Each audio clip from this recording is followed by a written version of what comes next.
What's going on, guys? This is Nathan from the Script Academy welcoming you to another deck profile here on the channel.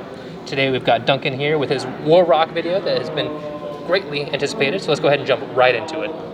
Okay, so first of all we're playing 3 copies of War Rock Forsha. This deck plays really slowly, and it's a lot like Guru more than anything else. And she's the Guru. Every time she battles, during damage step, you get to search any War Rock card and then pump all of the other War Rocks by 200 apiece. So she's the bread and butter of the deck. And she's also one of the 3 recruiters the deck has between Wento and Gakdos. So Gakdos summons himself if you summon an Earth Warrior, and Wento is kind of honest. You pay 8 when an Earth Warrior battles and boosts it by 800. And they all share the effect to summon any level 5 or higher War Rock from the deck if they're destroyed by your opponent. By your opponent's card effect, rather. Okay. So these are your starters, because they actually pump you up to get over your opponent's first board, because it's a going second deck, obviously.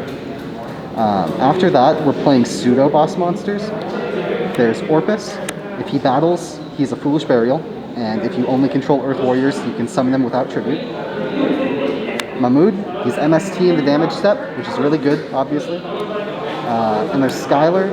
If an Earth Warrior is battled that turn, she summons any level 4 or level 5 or lower War Rock from the graveyard. So she helps with building a board up when, you're trying to re-establish. After that, there are 2 boss monsters for the deck in general. Meteor Dragon, he's called by the grave. If he battles a monster, he's called by the grave for that monster for the rest of the turn. And then he can attack twice on monsters during each battle phase, as well as being indestructible by card effects. So he's what you're going to go into if any of these recruiters go off, or the field spell can summon. So if you want to stop the deck, you want to stop it here before you can get to this. Well, if you try and stop the recruiters, though, they float into him. Oh, okay. So it's hard for them to out unless they have some sort of off-brand removal, like a Kaiju or an Inferno. Got it. Then one of Bashilios, he brings himself out from the hand or graveyard if a War Rock is destroyed by battle. You play him because you can attack him with Orpus, send him, Orpus is destroyed, you bring him out, and he attacks directly for 2,900. He's basically Cowboy for game. So that's the monster lineup. Alright. Now, is any of this changing when the new Banlist goes into effect, or is it all staying the same? What was that? Like with the new Banlist coming out, is it going to be changing at all, or all staying the same? It all stays the same. All stay the same, alright.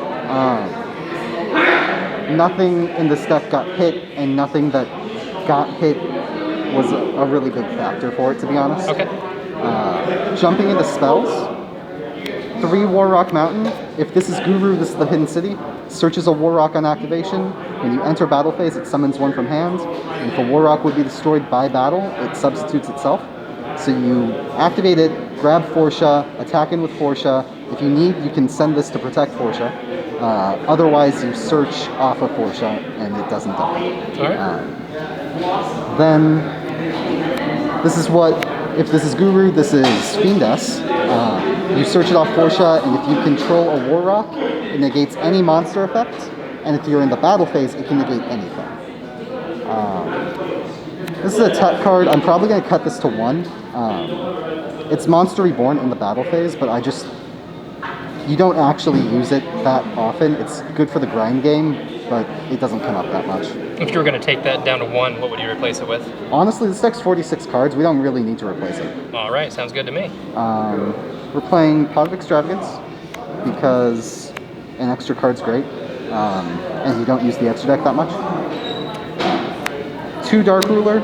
You don't care about doing damage. This deck's really slow and grindy.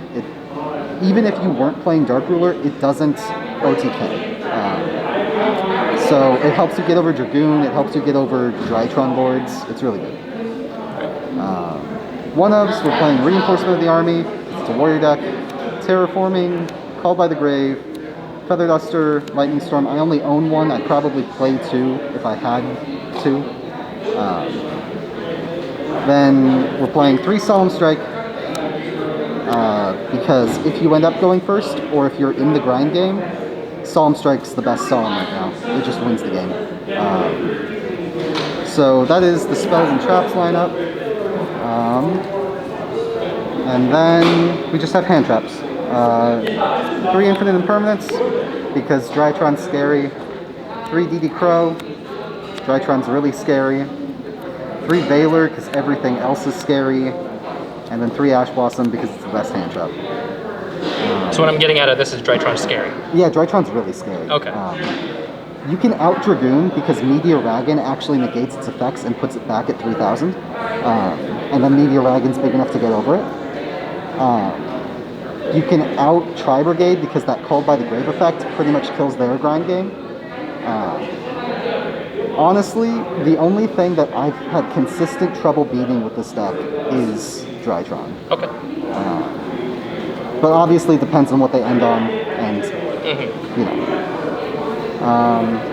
So that's the main deck. Then for the extra deck, I didn't sort it. We're playing 2 Dweller. Dweller's good because it's Dweller. It wins matchups, honestly. 1 Baguska because it wins matchups. Tornado Dragon and Digesto Emerald because they're good 4s. We're playing Phoenix, Cerberus, and Unicorn if I can find it. Just because generic removal's good. Because Drytron's scary. Yeah, Drytron's scary, and if you side in Nibiru, you need to out it, and you don't actually hit that hard, so you can't always out it. Which is also why we're playing some more of our side deck. We're playing Isolde and Ferocious Flame Swordsman. These are warrior extra deck monsters. This is Monster Reborn if it's removed by your opponent. So you can bring back Portia or Basileos and attack in if you want to. Isolde searches Portia when you don't have it because Gactos and Orcus can swarm. After that, 1 Unhealthy Fibrax because you can ladder climb with tuners. And then Boral Sword, Borreload, Abomination, and Apollo. These 3 are just for outing the Nibiru tokens. It really is the hardest thing for this deck to do. And then Apollo is just, sometimes you end on an Apollo if you want to. But that's pretty much the entire deck. All right, Duncan, well, thank you so much for giving us this deck profile. I know there's been quite a few people wanting to see this. So there have been some duels online already, so if you haven't checked out those duels to see how the deck works, make sure to check those out. But as always, guys, thank you so much for watching. If you did enjoy, make sure to hit that like button, hit that subscribe button, and we'll see you next time. As always, this is Nathan from Academy, signing out for now. Peace out.